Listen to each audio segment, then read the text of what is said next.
За анхаарлаа хандуулж хамтаага үзэгч та бүхэндээ баярлалаа. Эглэлүзээ нэг сэдвээр хилцүүлгийн нэвтрүүлэг энэ цаг мөчид үзэгч та бүхэндээ хүргэх гэж байна. За ой ба эдийн засгийн сэдвүүрэнд бид ярилцахаар өнөөдөр студидтэй зочид ураад байна. Ингээд эхнээс нь та бүхэндээ зочдоо танилцуулъя. За өнөөдөр манай студид ойн газрын дарга оюун санаа хүрэлцэн байна.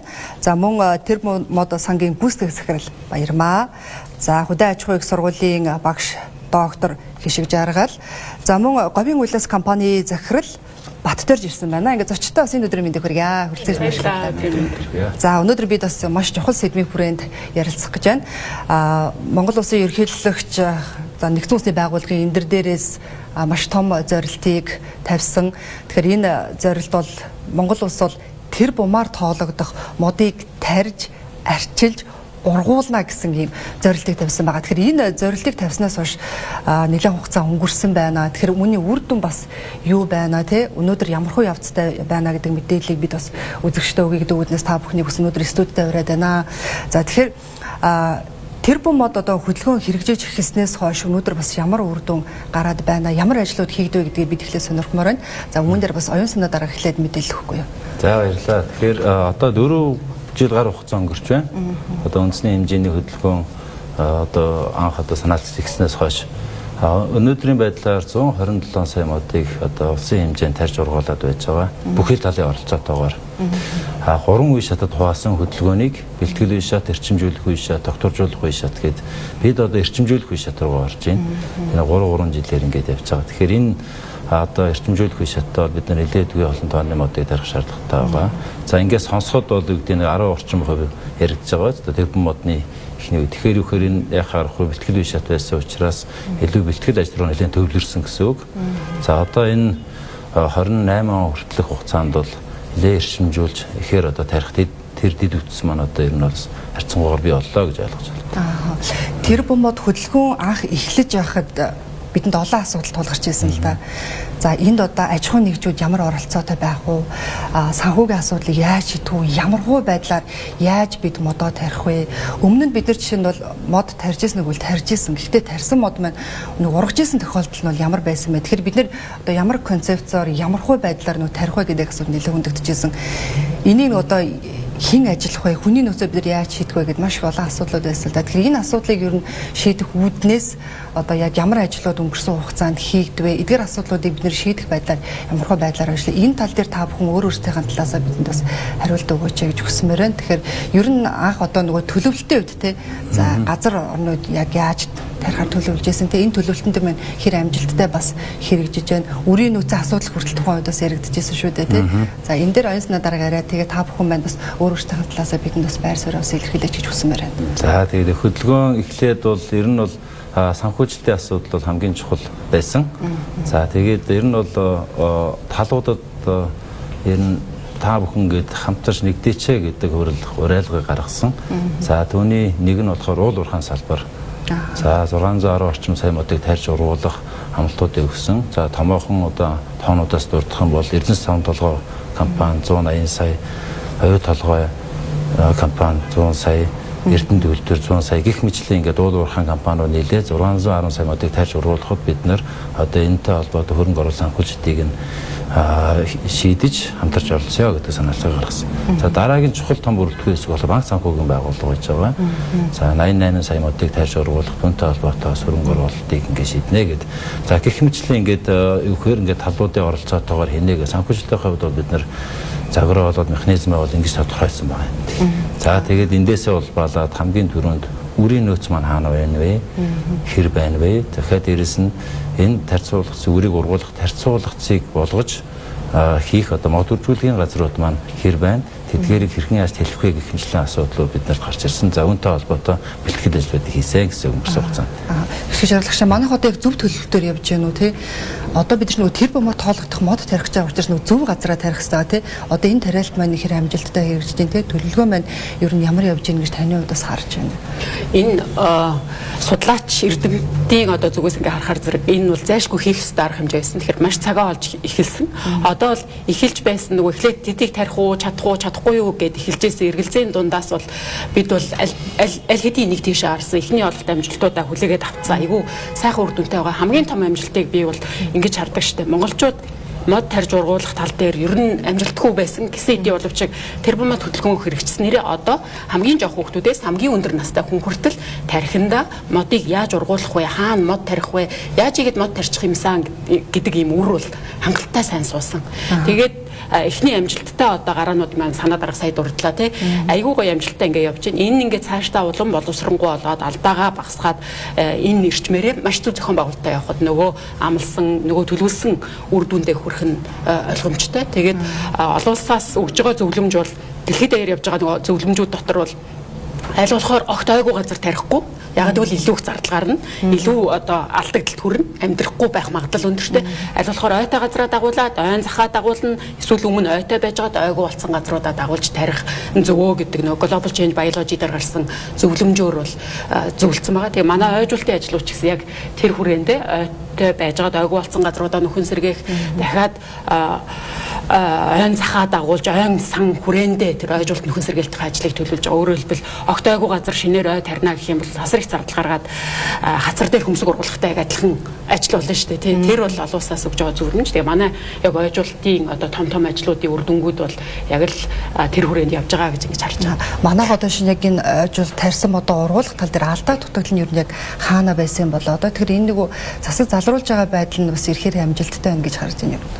Ойжуулалтын ойжуулалтын ажлын хүрээнд гэсэн үг шүү дээ тийм. Тэгэхээр биднэрт нөгөө маш арвин айхтар их туршлага бол төдийгөөс үдий хүртэл нэг их бол байгаагүй. Яг нь судлаачид тодорхой хэмжээгээр нэлээд одоо ойжуулсан янз бүрийн чиглэлүүд байсан боловч одоо л хамгийн одоо нэлээд том маасуудаар төжийн нарснаас бус газруудад бол тийм их нөгөө туршилт турмтлаас байгаагүй шүү дээ.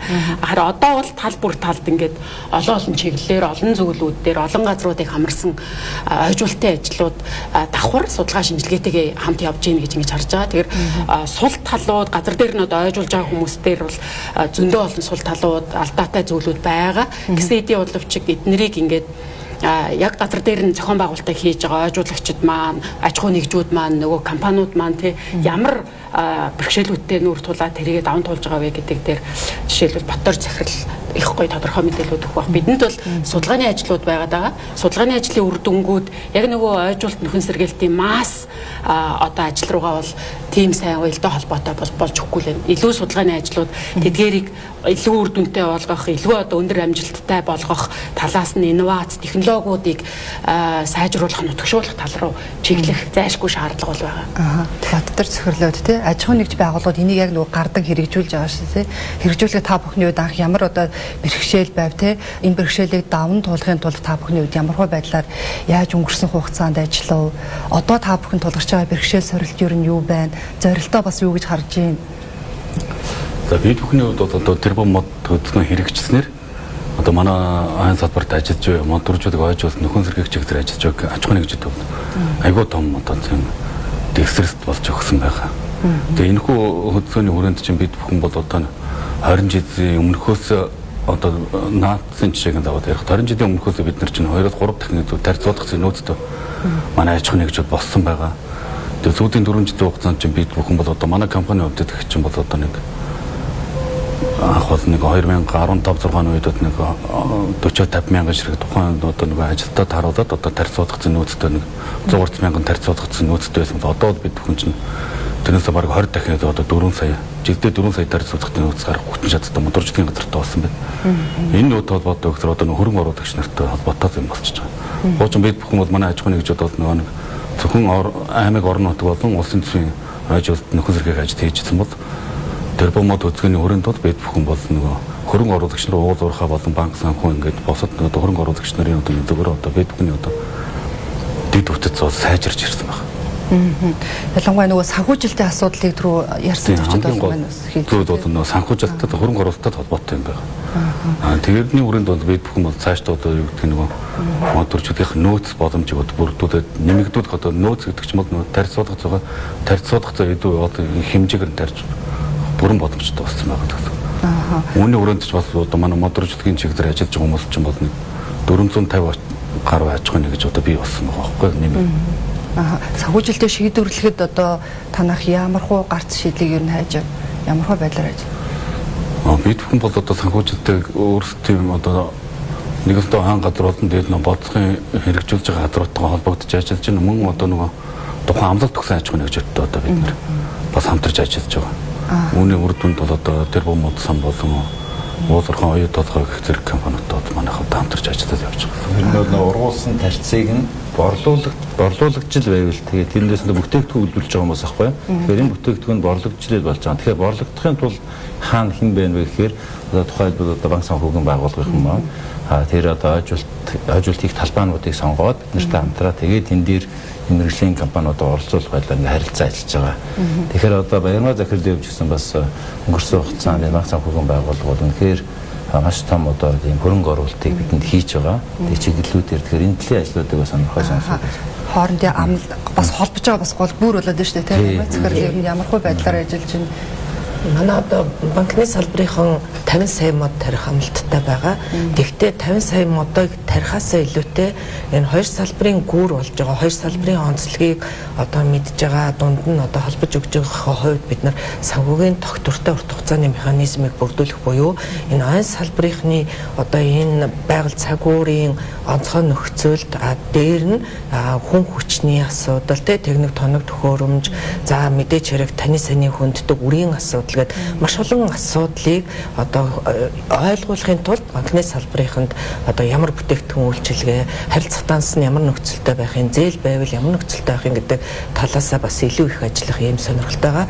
За бид нар 2022 оны 3 дугаар сараас хойш байгуулагдсан цагаас хойш одоо өнөөдрийн хүртэл 4 жилийн хугацаанд 93 төсөлтөө 3.5 сая модыг 21 аймаг 9 дүүрэгт ингээд тарьж одоо ургуулах ажлыг амжилттайгаар зохион байгуулж байгаа. Гэхдээ ойн газрын бодлогын дэмжлэгтэйгээр эрдэмтэн судлаачдын шинжлэх ухааны үндэслэлтэй судалгаан дээр яг ойн аж ахуйн нэгжүүдтэйгээ тулж одоо ажиллаж байгаа. Тэгээ энэ хугацаанд ажиглагдж байгаа хамгийн том зүйл бол манай Монгол одоо орны ойчид ойн салбарт ажиллаж байгаа мэрэгжлийн хүмүүсүүдэд бол яг чин хүсэл зөв хандлага бол байна. Юу дутагдаад байна вэ гэхээр санхүүжилтийн асуудал. Өөрөө томоохон хэмжээний санхүүжилтийг урт хугацааны хөдөлмөр, уйггүй хөдөлмөр, чин үнэн сэтгэлийн үр дүнд бий болдог.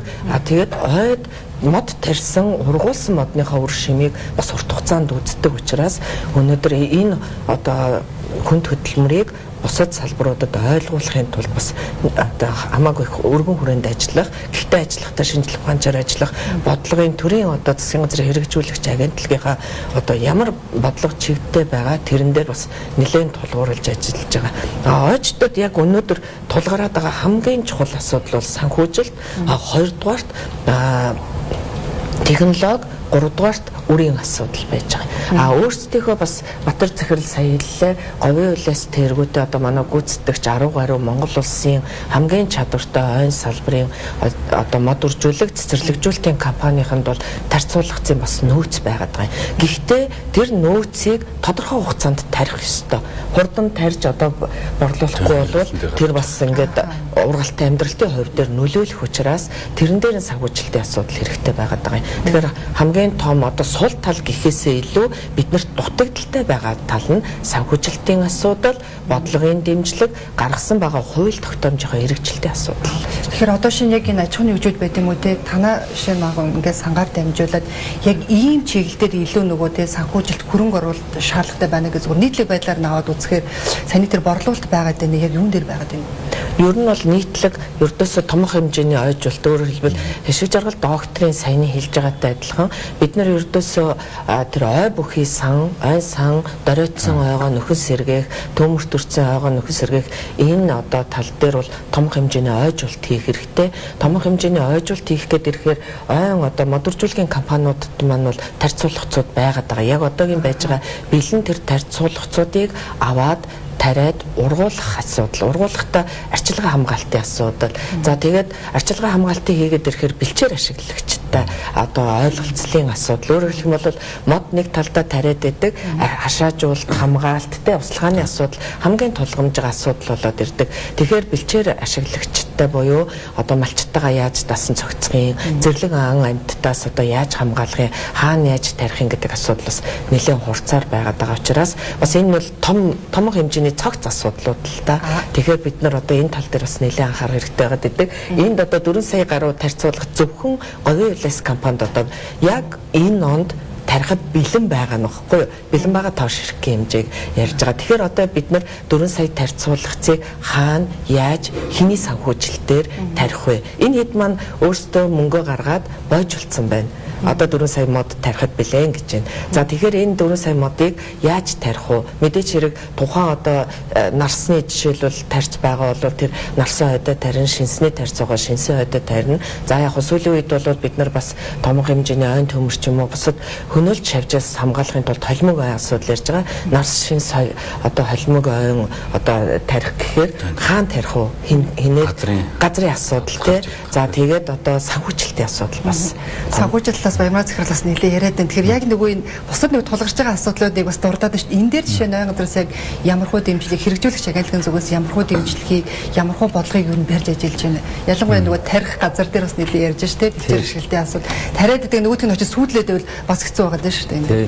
Тарих газраас би нэг юун дээр тодруулж ярихсан одоо борлуулах тухай асуудал юм дээр. Тэгэхээр үхээр механизмууд нэг төрийн худалдаа авах тухай хуулиар бид нар явж байгаа. Одоо ер нь бол одоо төрийн компаниуд, ерөн компаниуд хэн зарчмаар явж байгаа. Ингээд ирэхээр яадаг вэхээр худалдаа авах хууль ажиллагаанд оролцоод суралцсан бичиг цаасны хавьд одоо юмнуудаа маш сайн зэгцэлдэг компаниуд бол энэ одоо юмнууд ороо явж байгаа. Гэтэл багахан дөнгөж бий болж байгаа ч юм уу багахан хэмжээний үйл ажиллагаатай аж ахуйн нөхцөл эндээс хосроод байгаа байхгүй.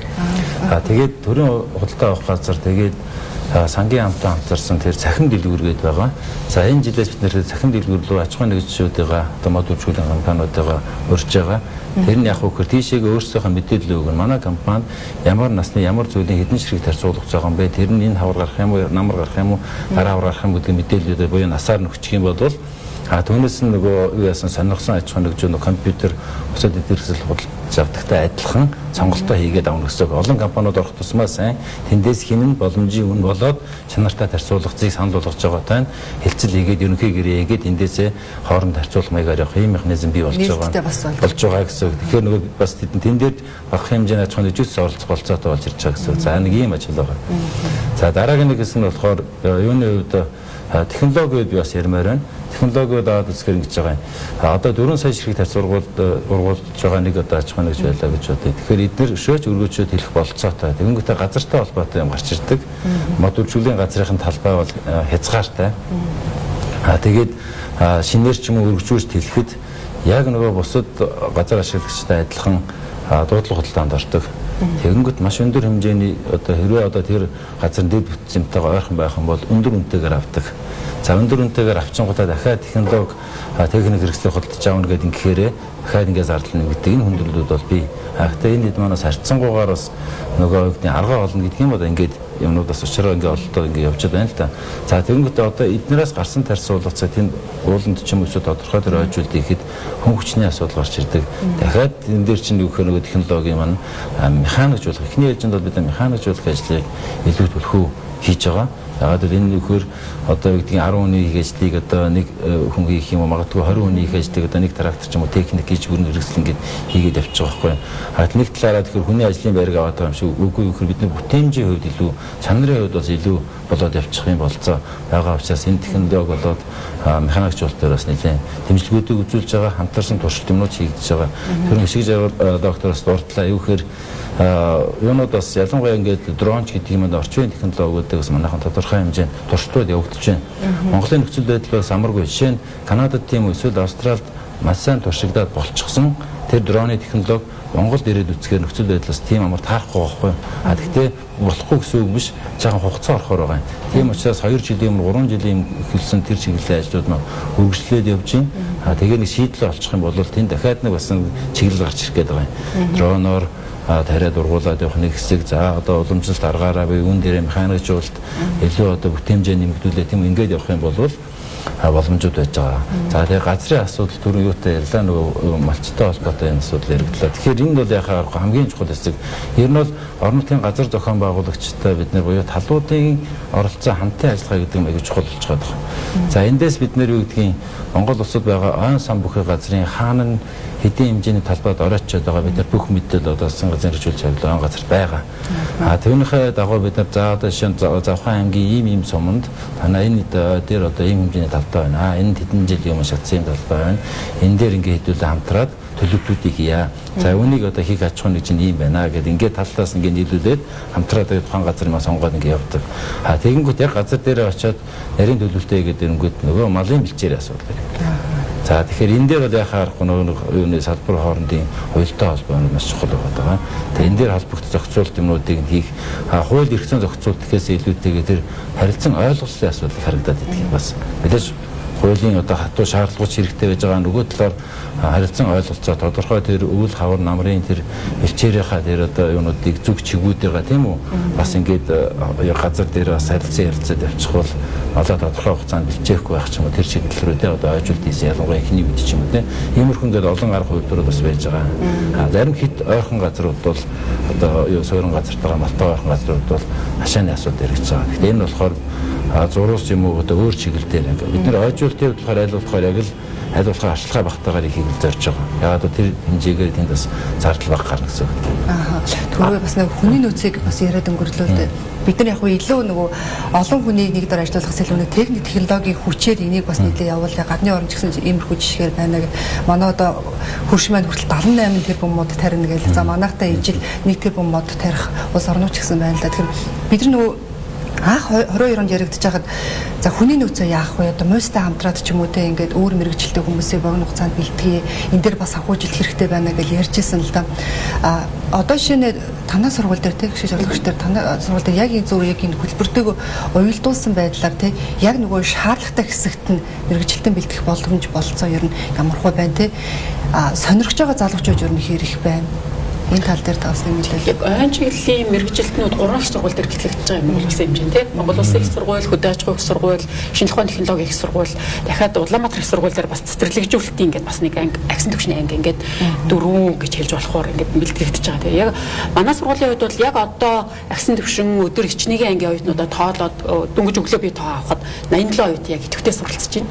Тэгээ муйстер бол нэг 60-аас 70 орчим оюутан байна идэвхтэй суралцж байгаа. Тэгээ нийт дөнгөөр бол санаад равтер сайхан ярьж байлаа 400 гаруй оюутнууд суралцж байна гэдэг. Тэр нөгөө тэр бомод хөдөлгөөн ихэлснээс хойш ойн чиглэлээр сурдаг оюутан ерөөсөө байхгүй болсон байсан бол энэ бол маш сайхан сэргэж байгаа. Дээрээс нь хамгийн авууштай сонирхолтой зүйл юу вэ гэхээр өөр чиглэлийн өөр мэрэгжлийн хүмүүс ойруу 2 дахь мэрэгжлийн чиглэлээр суралцахаар айгүйх орж ирж байгаа. Өөрөөр хэлбэл нөгөө ичнээ буюу орой ангийн оюутан айгүйх нэмэгдэж байгаа. Тэгээ тэр нь өмнө өөр мэрэгжлэр сурцсан эсвэл одоо юу гэдгийг дунд нөгөө коллежид нэр төгссөн темс мэмс төгөлсөн хүмүүс айгүйх хэмжээгээр орж ирээд өдрийн ангийн оюутнууд чиг олон тоотой байгаа нэг сонирхолтой. Дахиад бас нэг сонирхолтой тоон дүн ойн чиглэлээр сурж байгаа мэрэгжлийн оюутнуудын дунд нэмэгтэй оюутнуудын тоо бас их байгаа. Дэлхийд даяараа. Манайх ч гэсэн адилхан. Тийм юутай. Тэгээ эндээс нь хараад үзэх юм бол тэр бомод хөдөлгөөний хүрээнд энэ ойн мэрэгжлийн хүмүүсийн тоо бол маш ихсэж байна, сайжирж байна. Дахиад салбар хөрвсөн мэрэгжилтнүүд бол сайн бэлтгэгдэж гарч байна, бэлтгэгдэж байна. Энэ явц бол доктортой цаашдаа явах нэ гэдэг итгэл үнэмшилтэй хэлж болохоор. Сайн тийм нөгөө юун дээр дээд боловсролтой хүмүүсийн тухай ярьлаа, ойн инженеруудын тухай. Дахиад дээрэс нь бид мэрэгжлийн боловсролын сургалт гэдэг бид нэр хуучин нэрлэл зансан эмсүүд байгаа шүү дээ. Сургалт өдрөнтэй. Энэ маань мэрэгжлийн боловсролын сургалт болоод за энэ чиглэлээр бид нар бас нэлээдгүй фокусж ажиллаж байгаа.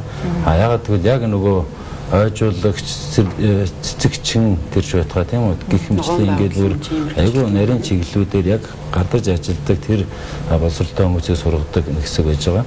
За энэ дээр бол Герман улсын засгийн газартай хамтраад GIZ тийм Герман олон улсын хамтын ажиллагааны нийгэмлэг дээр Европын холбоотой хамтарсан төсөл хэрэгжиж байгаа. Тэрний нэг бүрэлдэхүүн хэсэг нь болохоор яг энэ рүү чиглэсэн. За тэгээ Хөөсгөл аймаг, Сэлэнгэ аймаг дээр 2 жишг төвийг байгуулж байгаа. Хуучин байсан цөөрөн дээр нь сэргээгээд энэний зорилго нь болохоор яг энэ дээр бүсийн хэмжээний яг тэр чиглэлийн сургалтуудыг хийх одоо сууринуудыг тэгээд дээрээс нь Европын одоо улсуудын одоо салбар сайн өгсөн улсуудын жишгээр тийм ажилтнуудаа бэлтгэнэ гэсэн. За ингээд иргэдэд өгөхөр мэржлээ боловсролын сургалт дээрээс нь дээд улсын сургалтайгаа ингээд хамтраад ирэх юм бол энэ маань ингээд цогцоор ингээд явах юм байна. Мэдээж энэ бол одоо бид нэр 4 жил гаруй хугацаанд хийж чинь ойтой модтой холбоотойгоор настаа ингээд ярих юм бол энэ бол богинохоо хугацаа 4 жил бол үндсэндээ эхний тарь суулгад гарч байгаа хугацаа байхгүй. Нэг үрийг тариад 2-4 жилийн дараа модулжуулалтын газараас ойжуулт юм уу тэр зураг руу гарах юм болно. 2-4 жил тухайн зүйлээс хамаараа. Тэгэхээр бид бол нэгийг л үеийг ингээд эхнийхээ үеийг давж байгаа гэсэн. Тэгэхээр энд нэлээд бид нэр удаан хугацааны баримт захирлын эснэр тийм үү чамбай алсыг хааш одоо маш тууштай хийж үр дүн гардаг ийм ажил байгаа. Манай энэ салбарын ажил маань өөрөө. Тэгэхээр энийг бол бид олон талаас ойлгоод тэгээд нэг хүлээцтэйгээр хийж одоо үр дүнд хүрнэ гэсэн. Та дөрөв Бүгдийн хотод болсон жишээг ярьлаа. 70 жил нотолцсон ард юм шүү дээ. 70 жил. Тийм үү. Тэгээд 70 гаруй тэрбум модыг тарьсан. Хүн ам болоод эдийн засгийн нөхцөлийн хувьд бас өөр төрөөсөө. Гисэн эдий ч бол ууггүй хөдөлмөрийн үр дүнд ийм гайхалтай бүтээлийг бол хийж чадсан байна. Тэгэхээр бид бол энийг хийгээд явах болцоо байгаа л гэсэн үг.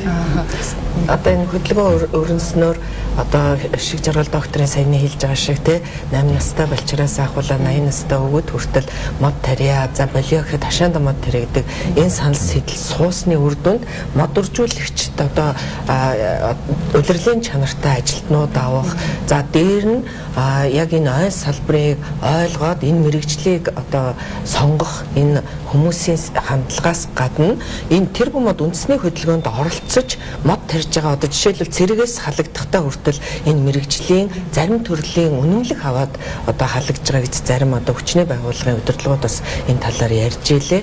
Тэгэхээр бас хөдөлгөөний үр дүнд одоо 400 гаруй оюутнууд идэвхтэйгээр суралцж байна гэдэг маань энэ 400 нэмэх гэсэн үг байхгүй. Тэгээ цаашдаа оюун санаа даргын маань хэлдэг шиг одоо хүн хүчний хувьд одоо бид нар маш их одоо сувраа тавиад бэлтгээд эхэлж байна. Урт хугацаанд бас өсөн нэмэгдэх хандлагатай байгаа гэдэг нь сайшаалтай хэрэг. Яг мод үржүүлэг дээр одоо мэрэгжлийн одоо байгууллага дээр бол бас хүн хүчний дутагдaltaй тал дээр гэхдээ чанартай чадвартай мод үржүүлгийн газрууд маань хүн хүчээ тодорхой хэмжээнд зузаатгаад одоо ойн мэрэгжлийн зөвлөхүүдтэй, ойн яг инженерүүдтэй, агрономчтой, мөн туслах ажилтнуудтай, усны бас зөвлөхүүдтэйгээд бүх талын ингээд зөвлөхүүдтэйгээ хамтарч ажилласны үр дүнд өнөөдөр энэ мод үржүүлгийн компаниуд маань чадварчаад гарч ирээд явж байгаа гэсэн. Мэрэгжлийн одоо мэрэгжлэнээс гадна бид нар нэг технологи шийдлийг илүү ашиглах гэдэг байгаа шүү дээ. Танах одоо жишээ нь магадгүй илүү нэг хөнгөвчлөх те энэ байдал дээр ер нь ямархуу байдлаар одоо шинэ санхүүжилттэй илүү аль юу хэсэг дээр нь илүү санхүүжилттэй татаа те технологио сайжруулах шинжлэх байдал дээр яг өнгөрсөн хугацаанд яг яаж ажиллав те энд имжилгээг авах та бүхэн тулгарч ирсэн бэрхшээл байсан уу ер нь ямархуу байсан бэ? За тэгээд яг нөгөө дэмждэг гэдэг чинь тэгээд нөгөө төрийн бодлоготой холбоотой болсон чинь тийм. Одоо тэгээд нөгөө юм ярихаар нөгөө төр гэдэг. Тэгээд бид нар бол айд бодох нөгөө төр гэхгүйгээр хувийн хэмжээнд өөрсдийн боломж чадхаар одоо хамгийн ихэнд ажиллаж байгаа. Тэгээд үүний үр дүнд одоо яг нь мэдээж бид нар шинэ одоо трактор одоо 82 трактор одоо ингээд одоо өдөө аж ахуйд хэрэглэж байгаа тракторыг одоо хамгийн гол бид бүхний одоо хүний гар хөнгөвчд хамгийн ихний техник бол трактор байгаа. Трактороор одоо Монгол орны хажууд сүүдийн 50 жил одоо яг хажууд яг эрчимтэй үед хийгдэж эхэлсэн байна. Тэгээ энэ хамгийн сүүлд бол одоо бид нар 90-ад оны нөгөө тав хүн мэдж байгаа нь удаан 82 трактор 80 трактор гэдгийг ашиглагч байгаа. Одоо бид нар хамгийн сүүлийн одоо 2025 оны 24 оны шинэ тракторуудыг худалдаа авч байгаа. Энэ бол нэг хөрөнгө оруулагч нарын ихсэнтэй холбоотойгоор бид бүхний одоо нөгөө технологио сайжруулж байгаа хэлбэр болж байна. Тэгээ хүний нөөцийн хувьд болохоор бид бүхэн одоо манай удирдлагын болон төр ажилчдын юм бол нэг 40 ажилтны нэг 20 бол одоо мэрэгчлийн эмсүүд болон одоо цэцэрлэгчүүд ажилтны чиглэлээр одоо сургалтын томрогдсон хүмүүс байдаг. Мөн одоо ихтэй сургууль төгссөн одоо 6 инженер болон зөвлөхүүдтэй ингээд нийтдээ нэг 6 хүн ажиллаж байна. Түүн дээр нь болохоор зөвлөхүүд гэдээ бас 2 инженер болон усны инженерүүд бас ингээд ажиллаж байна. Ингэж ч нөгөө баг болж ингээд нөгөө бүх юм дээр нь өөрсдөө тэр хүмүүс чинь нөгөө технологиг сайжруулж одоо нөгөө айл болох алдаа дутагдсан баг гаргахыг чиглэж ажиллаж байгаа. Бид нар одоо ингээд цаашдаа одоо нөгөө нэг технологиг илүү сайжруулахын тулд одоо нөгөө илүү нөгөө шинэ техник тооног төхөөрөмж гоё мод тарихад хөнгөжсөн арга технологиуд хэрэглэх зүйлтэй байна. Илүү их одоо говьлас компани ч юм уу ийм мод үржүүлгийн компаниуд илүү технологийн дэвшлиг өөрөөр хэлбэл хүний нөөцийн энэ хомсдолтойг технологиор яаж шийдвүүгээд хамгийн сүүлийн үеийн тэр технологиудыг бас газар дээр нь очиж үзээд тэгээд үйлдвэртэй яриад тий бас оруулж үзээд бид нар технологи үзэж тэгээд урт хугацаанд одоо нэг санхүүжилт гэж байгааг хамтарч ажиллая гэдэг байхгүй. Мод тарих ажил маань урт хугацаанд явагддаг учраас оюун санаа дарга бас хэлжсэн.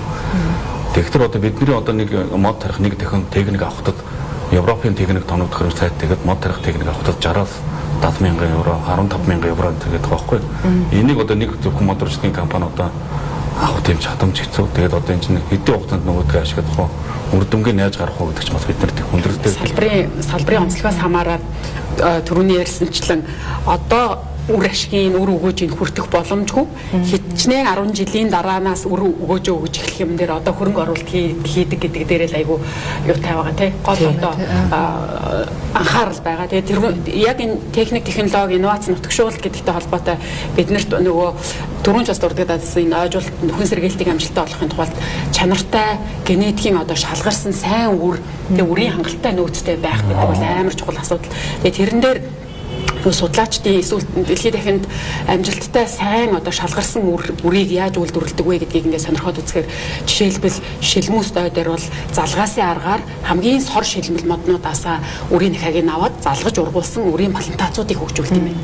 Тэгэхээр тэр үрийн одоо жишээлбэл манайд хамгийн өндөр ургадаг хамгийн ганц төсвөртэй шинс модны үрийн дахиаг хурдан ургалттай ургаж байгаа шинсэн дээрээ залгаад нэг 15-20 жилийн дотор нөгөө шилмэл үрүүдээ аваад эхэлдэг. Шилмэл одоо тийм үрийн плантацийг цаг алдалгүй бид нэр эхлэх зайлшгүй шаардлагатай байна гэж ингэж харлаа. Нөгөө ойжуулалтын одоо шилдэг туршлагуудыг уншаад үзэл судлаад ингэ явж байхаар энэ жишээлбэл Европод Менделийн сургууль бусад сургуулиуд дээр судалгааны газрууд бол шилмэл үрийн нөөцөө тэгээд нэг гагаас маш өндөр ургацаар үрийг бэлдээд одоо бид нэр ингээд жилдээ шинсэн дээр 200-300 кг максимум үр авч хахад тэнд бол нөгөө үрийн плантацаас 3000 кг шилмэл үрийн үр авдаг ч юм уу тий.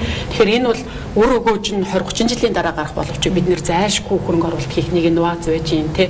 Дахиад нөгөө юун дээр бол санаа дараа хэлсэнчлэн дрон, лидар, тэр айн бүртгэл тооллого, бусад одоо ойжуулах газруудаа тодорхойлох гэдгийн тухайд зайнаас тандад судлалын бусад нөгөө технологиудыг зайлшгүй суулгах шаардлага. Дахиад нөгөө юу яахгүй тий. Үр өгөөж нь яг одоо харагдахгүй мөртлөө зайлшгүй хөрөнгө оруулалт шаардлагатай тий. Манай зарим нэг аж ахуйн нэгжүүд бол өндөр технологийн бортогтой тарих одоо тийм трактор гэх юм механизм оруулж ирэх гэж байгаа байхгүй. Тэгээд тэр чинь айгүй өртгөн өндөртэй.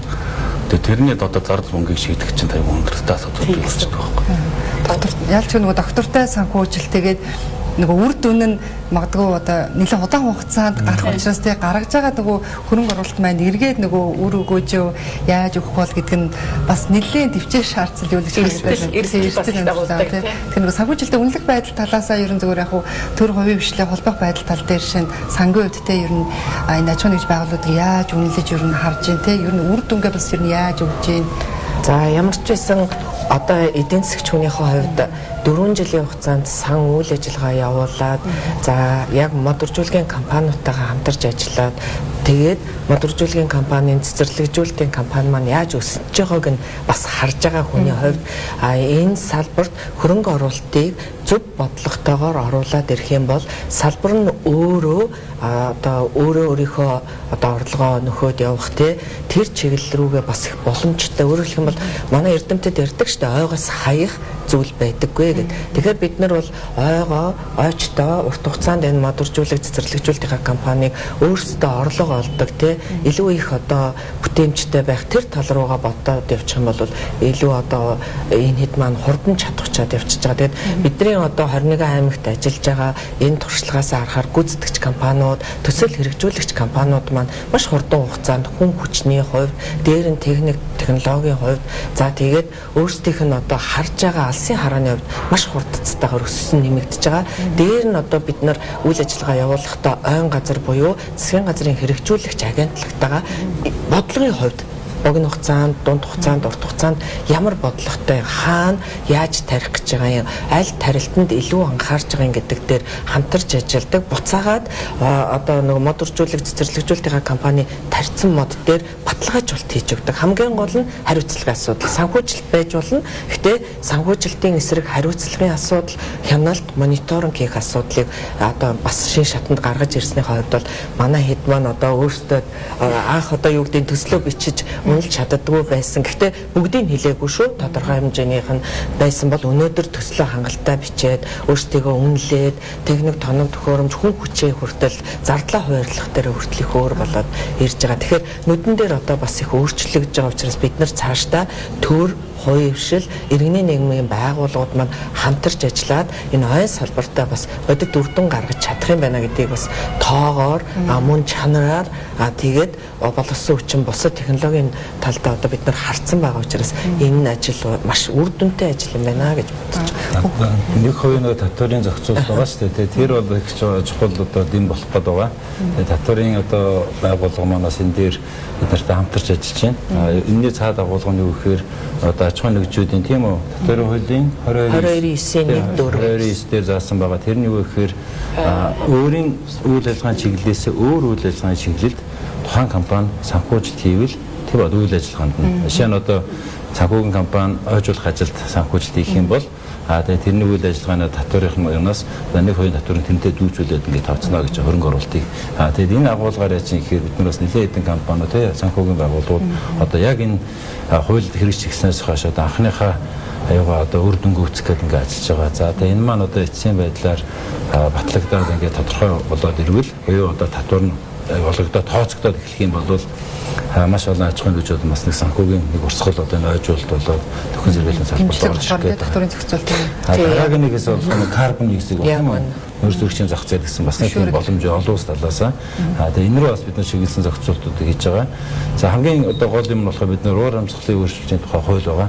За энэ хууль буюу малгай хуулийн энэ зөвхөн ойн салбарт биш олон салбарын одоо нөөц зөрчлийн зах зээлтэй холбоотой тэр зохицуултуудыг шийтгэж чухал алхам болох юм. Тэгээ энэ хуулийг бид нар бас хамтдаа хүлээж байна. Энэ дээр ажиллаж байна. Энэ тухай хуулиа. Тэгээд юуныг дагаад одоо салбарын хуулиуд нь бас өөрчлөлт орох ёстой. Гадаадын хөрөнгө оруулалтын хууль дээр тэр гол юм нь болохоор тэр вөхөр энэ малгай хууль нь байгаад хин одоо тэр нөөц зөрчлийн одоо тэр тооцоолын мэгэн бүртгэхийн хин нэвтрэл шалгахын хин тэгээд тэр үнэлгээд үнэлтийг өгөх юм бэ тийм үү? Энэ юм дээр мониторинг хийж үнэлгээд үнэлтийг өгөх юм бэ гэдэг энэ зохицуултанд тодорхой болчих юм бол бас зөвхөн тархаасаа гадна тэр ойгоо арчлаад одоо байгаа тэр шингээж байгаа тэр шингээлтийн чадварыг нь нөөц зөрчлийн шингээлтийн чадварыг нь байлгаад эсвэл өсгөж байгаа тохиол бас ингээд санхүүжүүлэх гээд олон төрлийн механизмууд бий. Тэрний дүү талгаа нээчих юм бол түрүүний бидний ярьсан одоо дотоодын хувийн хөгжлүүдийн одоо энэ санхүүжилт санхүүгийн байгууллагын санхүүжлээс гадна олон улсын бас тэр зах зээл боломжийг бас наашаа гаруудаад ирэх юм болцоо байгаа гэж. Ялч нөгөө бид нар тархины хувьд бол тарьж чадаад байгаа тийм нөгөө ургуулна гэдэг аягүй чухал. Тэр нэг байнгын тогтмол усалгаа хийх хэрэгтэй гэдэг энэ асуулын төлөөр. За түрүүн бас нэг юм анзаарчихсан сүүлийн үед бид нар нөгөө ногоон гэдэг үгийг одоо бүх салбарт их ашиглаж байна тий. Жишээ нь банкны салбарт ногоон эрчим хүчтэй за магадгүй одоо ногоон шилжилт гэж бид нар их яриад байна л да. Энэ чиглэлийн үйл ажиллагаа явуулж байгаа бизнес эрхлэгчдийн бас нэлийн дэмжлэг байгаад байна л да тий. Тэгэхээр ногоон санхүүжилт дээр магадгүй энэ банкны салбарын хувьд энэ дээр ер нь айл банкн дээр илүү бас нэлийн төвтэй байна тий. Магадгүй энэ чиглэлээр ингээд төсөл хөтөлбөрүүд ороод ирвэл дэмжлэг ер нь бас хэрэг ямархуу байдлаар орж ирж байна. Энэ дээр тэргуун бод сангаас биднээс мэдээлэл. Ер нь бол банкны салбар сүүлийн 10-аад жил ногоон одоо шилжилт, ногоон бүтээгдэхүүн үйлчилгээний талаар бас ярьж байгаа. Ямар нь ногоон юм бэ те? Юуг ногоон гэж үзэх юм бэ гэдэг. Яг тэгэхээр ойлголтууд маш олон өөр төвшөнд байж байгаа те. Төрийн одоо ногоон гэдэг ойлголт өөр, банк санхүүгийн салбар дотор банк болгон ногооныгоо бас өөр тодорхойлсон байж байгаа. Тэгэхээр бид нар нэгдсэн одоо хүрээндээ бодлого хэрэгжүүлэгч Монгол банкнаас ахуулаад мөн арилжааны банкуд хамтраад бүгдөө одоо ногоон гэж юу юм, ногоон бүтээгдэхүүн, ногоон харилцагч гэж юу юм те хөрөнгөөсөө яаж ногоон руу шилжих юм бэ гэдэг ойлголтыг бас сүүлийн 10 жил ярьж байна. Яг өнөөдрийн байдлаар бид нар 2026 онд одоо ямар зорилт тавьж байгаа нөхөр нийт одоо банкны салбарын зээлийн одоо багц нь маань 3 байна. Үүнийг 10% хүргье гэсэн ийм зорилтыг одоо тавьж байгаа. Тэгэхээр нэг талдаа банк санхүүгийн салбар маань өөрсдөө их усэр босгох талдаа ногоон бонд ч гэдэг юм уу, сошиал бонд, нийгмийн бонд гэдэг бондууд гаргаад их усэр татаад байгаа. За энийг ногоон харилцагчдаа өгөх гэхээр харилцагчд маань яавал ногоон болох гэдэг талдаа яаж мэдээлэл өгөх вэ тодорхой хугацааг авчлаа. Одоо ногоон зээлийн шалгуур хангахын тулд яаж орох вэ гэдэг тал дээр ажиллаад мэдээллүүд өгөөд байгаа. Бас харьцангуй банк санхүүгийн салбарынхан бүгдөө энэ мэдээллийн хүртээмжтэй байдал, за санхүүгийн одоо альва зүйлийг нээлттэй мэдээлэх тал дээр бас нэлээд ажилласны үр дүнд өнөөдөр манай одоо харилцагчид маань бас ногоон одоо бүтээгдэхүүн үйлчилгээний талаар тодорхой мэдээлэлтэй болчлоо. Жишээлх юм бол өмнө бид нар эмэгтэйчүүдийн зээл байгаагүй, одоо бол эмэгтэйчүүдийн зээл гарцсан. ногоон зээл гэж байгаагүй. Одоо бол ногоон зээлийн бүтээгдэхүүн гарсан. Бүр тэр байтугай ногоон харилцах, ногоон хадгаламж гараад ирсэн тий. Ингээд одоо манай сангийн эрхэлж байгаа үйл ажиллагаатай холбогдуулаад жишээлх юм бол ногоон харилцахтай настай хүмүүсүүд мод тарихад яаж оролцох уу гэдэг тий. Бүр ингээд зарим банкуд бол системийн нөлөө бүхий банкуд холбоод эхэлсэн байж байгаа. Тэгэхээр бид нар харилцагчид өөрсдийнхөө бэлэн байдлыг хангах, яавал тэр шалгуур үзүүлэлт гэдэг чинь тэр хол алсын юм биш ээ гэдгийг л ойлгох хэрэгтэй. Өөрөөр хэлбэл өөрийнхөө харилцдаг банкн дээр очиод яавал би ногоон шалгуурыг хангах юм бэ гэдэг рүүгээ төлхөө төвлөрч өгөх юм бол болж байгаа юм. Бас манай сангийн нэг төвлөрч байгаа ажил бол бид нар одоо хоёр салбарын гүүр болж байгаа хувьд ногоон одоо энэ айн салбарын бүтээгдэхүүн гаргах гэж байгаа. За тэгээд салбарынхаа банкудтай бас хамтран ажиллаад айн салбарынхныхаа урьж оролцуулаад нөхцөл байдлыг ойлгуулад за гадны хөрөнгө оруулалтын одоо гадаадын банкуд одоо бас манад урт хугацааны их усэр өгөх гээд те санхүүжилт өгье гэж байна. Зээл өгье гэж байна. Үүнийг нь бас холбож өгөх дундын гүүр болох энэ ажлуудыг хийгээ явж байгаа. Тэгэхээр айн салбарын тэр ногоон зээлүүд дээр бүгдөө л илүү их анхаарч байгаа хувьд ногоон ерөөсөө энэ бүгдөө яриад байгаа мөртлөө яавал би ногоон харилцагч болох юм бэ гэдгийг те яавал тэр доктортой хөгжлийн 17 зорилтыг биелүүлэх юм бэ гэдэг зүйл дээр л бүгд одоо хичээгээд ирэх юм бол өөрөөр хэлбэл ногоон машин одоо цахилгаан машин болгон ногоон гэсэн үг бас биш гэдгийг өөрөөр хэлбэл цахилгаан машиныг цэнгэлж байгаа их усүр гаргаж байгаа цахилгаан маань нөгөө нүүрсээ түлээд хүрэн одоо цахилгаан байх юм бол ногоон руу орохгүй шүү гэдгийг л бас бүгдөө ойлгочвол болох гэдэг байгаа мó гэж бодохоор баярмаа цагаар оюун санаатаар дууламжтаад одоо манай модуржидгийн одоо аж ахуйн нэгжүүдийн нэг зовлонтод нэг зүйл байдаг. Энэ болохоор хавар намар бид нэр удирдлагын чанартай ажил хийгддэг байгаа. Одоо удирдлагын чанартай ажил хийгддэг гэхээр одоо юу гэдгийг би тэр хүмүүс сангал санхүүжилтаа аваад ажил хийлгээд нөгөө модод тарьсныхаа дараа нөгөө санхүүжилтаа авдаг. Овчтойгоо 30% байна уу 70%. Тэгмүүд эхний нөгөө одоо бид нар хавар нөгөө модуржидгийн газархан тарьцуулах зэрэг одоо модуржидгийн талбай дээр ажиллах ажилтны тарьцын бэлт үед нөгөө зээлийн асуудал хүндэр тусдаг байна. Юу барьцаалах вэ гэдэг. Тэгээд барьцаалах дээр одоо үйл хөдлөлт одоо хүмүүс одоо барьцахын чигтэн тус салбарын газар дээр ирэх чигтэн нөгөө тоног төхөөрөмж одоо тэднэрч мэдээж хөрөнгөний эргэлт нь томтой учраас нөгөө хөрөнгө томтой учраас одоо юу гэдэг нөгөө барилга байшин чигтэн техник тоног төхөөрөмжийн газраа барьцаалж чигтэн дараагийн талбай гэж чигтэн. Нөгөө модуржуулагч болохоор нөгөө барьцаалах зүйл явах нөгөө бидний нөгөө модуржуулагчийн газар гэдэг одоо манайх дөрвөн гар талбайтай тэрийг барьцаалах юм байдгүй боломж байдгүй энэ гарц гаргадаг бас гаргаж өгөх хэрэгтэй. Хоёрт нь болохоор модуржигны төвдөр одоо манайх 4 сая тарьцтай гэдэг нэг чирхэг тарьцаа 1000 төгрөг чинь 4 тэрбум төгрөг байгаа байхгүй. Энэ бол өснө нэмэгдэх одоо орлогын хөрөнгө одоо басч байгаа гэсэн үг юм жаа. Тэнгүүд бид нар ч үйл хөдлөх хөрөнгийг бол одоо тэр чинь нөгөө нээлт зурагдсан гэдэг явчихдаг байгаа гэсэн чинь байна. Мацгэр зэрэг одоо ойлгож байгаа. Тэгэхээр энийг одоо бас манай модуржуулагчдын энэ байдлыг бас харгалзан үзэж одоо та бас банк сонгох одоо уламжилж өгч одоо бид бүхэнгээ хамтарч ажиллаж байгаа одоо энийг бас та гол энэ харилцагчнараа бас уламжилж өгөх хэрэгтэй. Яг энэ Батар зөвлөлөө хэлж байгаа. Яг энэ дээр холбоотойгоор сая Баярмаа захирч ярьлаа. Бид яасан бэ гэхээр тэр уулзалтыг хийж арга замыг тодорхойлж байгаа тэр юм. Нөгөө юу гэхээр нэг барьцаа хөрөнгө ч юм уу тэрний тухай ярихаар бид нэр алсын юм бодоод байдаг. Гэтэл яг үндэ бол энэ ярьж байгаа тэр байхгүй юу? Тийм байгаа тарьцуулах зүйл чи өөрөө эн чинь үн цэнтэй хөрөнгө байхгүй юу? Тэр хөрөнгийг бид нараас одоо барьцаалах гэдэг юм уу? Одоо харгалзан үзэх тийм механизмуд байж болохоор байгаа байхгүй. Тэгэхээр энэ талаар бид нараас ярилцсан одоо утгагүй бас нэг шийдэлтэй хөрөө явуучих болов уу гэж харж байгаа юм. Одоо үүртээ томоохон гэрээнүүдийн чигдэг юм ингээд давхар ингээд нөгөө баримт дэхгүй болохоор одоо нөгөө дан модуржуулагч нөгөө жижиг томоос шатгаад тэр үйл хөдлөлийн том байртай ч юм байна, байргүй ч юм байна. Ер нь банкнуудаар ингээд зэд авъя, бизнесийн зэд авъя гэхээр танд байр байгаа юу? Одоо машин байна, машина байр. Гэхдээ машин ч юм бол одоо бид нар зэд бодож байгаа. Тэгэхээр болохоор бид нар ажиллаад байгаа юм. Хаан банк бол оюусны даргын сайн ярьж байгаа. Хаан банк болон төрийн банкн дээр бид нар томоохон хэмжээний энэ харилцагчид айн газрынхны одоо оролцоотой уулзалт хурлууд хийгээд байгаа юм. Тэрэн дээр айн салбарынхны үгийг сонсгоод, төрийнхний үгийг сонсоод, засгийн газрын хэрэгжүүлэгч агентлагаа үгийг сонсгоод, тэгээ банкны салбарын энэ бүтээгдэхүүн үйлчилгээ дээр илүү анхаарал байгаа. Тэгэхээр Батар захирлын яриад байгаа одоо бид нар жишээлбэл зарим нэг уул уурхайн компани дээр гэрээ барьцаалсан зээл гаргаж болдог л да. Тэрнтэй адилхан бас одоо сантай ажиллаж байгаа нөхцөлд тэр гэрээг барьцаал зээл гаргах ч гэдэг юм уу тий. Айн салбарынханд ер нь ийм одоо нөхцөлийг нь уян хатан нөхцөлийг нь хаана зээлийн хүүгээ төлхийн тий, хаана үндсэн төлбөрөө төлхийн гэдэг ийм нөхцлүүдтэй бас зээлийн одоо бүтээгдэхүүн гаргах гэдэг ажиллаж байгаа гэсэн үг. За энэ болгоныг хийхийн үр дүнд яг одоо түрүүний оюусны даргын хүндсэн одоо аж ахуйн нэгжийн орлогын албан татварын тухай хуулийн 22-ийн 9-р зүйл заалтыг л би бас дахин ярмаар байгаа. Яг тэгэхээр энэ 2024 оны 9-р сард аж ахуйн нэгжийн орлогын албан татврын тухай хуульд өөрчлөлт ороод ойн салбарт оюун санаа даргын яг тодтогч хэлсэн шиг өөрсдөө тэр үйл ажиллагааг явуулдаггүй компанид өгсөн хандив, санхүүжилт, хөрөнгө оруулалтад одоо яг ойн чиглэлээр мод тарих, ургуулах энэ чиглэлээр бүтээн байгуулалт хийсэн. За мод тарьсан, ургуулсан байх юм бол татврын чөлөөлөгднө гэсэн энэ одоо зүйлийг аж ахуйн нэгжийн орлогын албан татврын хуулинд оруулсан. За холбоотой буюу байгаль орчин ур амьсгалын өөрчлөлтийн яамны сайдын журам гаргацсан. Тэр журам нь 2025 оны 2 дугаар сард гарсан. Одоо бид нар 25 он жингоо журамд нийцүүлээд гүйцэтгэгч компаниудтайгаа гэрээг өөрчлөөд анхнаасаа үг хүсгийг шинжилээд за бэлтгэл байдлаа хангаад за та нар маань ийм санхүүгийн бичиг баримтууд бүрдүүлэх нь байна шүү.